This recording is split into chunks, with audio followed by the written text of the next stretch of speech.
இன்றைக்கி electrical motor software wiring பண்ணுறவங்க வந்து முக்கியமாக தெரிஞ்சுக்கிற வேண்டியது என்னென்னா ஓவர்லோட் ரிலே அப்புறம் எம்பிசிபி ரெண்டுக்கும் உள்ள வேறுபாடை வந்து தெரிஞ்சுக்கிடணும். எம்பிசிபியும் ஓவர்லோட் ரிலே ரெண்டுமே ஒன்று தான் நிறைய பேர் சொல்லுவாங்க. அது முற்றிலும் தவறு.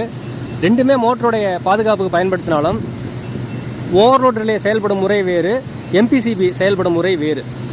ஓவர்லோட் ரிலே ஒயரிங் பண்ணுறது வந்து கண்ட்ரோல் சர்க்யூட்டை மட்டும்தான் கட் பண்ணால் மோட்டருக்கு போகிற பவரை கட் பண்ணாது.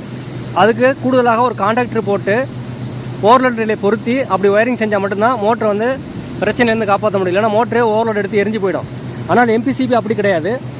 எம்பிசிபிக்கு அடிப்படையான ஒயரிங் தெரிஞ்சவங்க இருந்தால் போதும். அதுக்கு கூடுதலாக கான்டாக்டர் போடணும் அப்படிங்கிற தேவை கிடையாது. எம்பிசிபி ஆன் பண்ணிவிட்டு மோட்டர் ஒரு வேளை ஓவர்லோட் எடுத்தால் எம்பிசிபியை நேரடியாக பவரை கட் பண்ணி விட்டுரும். ஆனால் ஓவர்லோட் ரிலே அது நடக்காது. எனவே எம்பிசிபியும் ஓவர்லோட் ரிலேயும் மோட்டர் ப்ரொடக்ஷன் பயன்படுத்தினாலும் ரெண்டோடைய செயல்பாடும் வெவ்வேறு போல இருக்கும். அதாவது ரெண்டோட ஃபங்க்ஷன் வெவ்வேறாக இருக்கும். இது தெரிஞ்சுக்கிடாமல் எலக்ட்ரிக்கல் ஒயரிங் செய்கிறவங்க வந்து ஒயரிங் செஞ்சிடாதீங்க. ஒருவேளை தவறுதலாக இது தெரியாமல் நீங்கள் ஒயரிங் செஞ்சிட்டீங்க அப்படின்னா மோட்டார் ஓவர்லோட் எடுத்து எரிஞ்சு போகிறதுக்கு நிறைய வாய்ப்பு இருக்குது. நன்றி.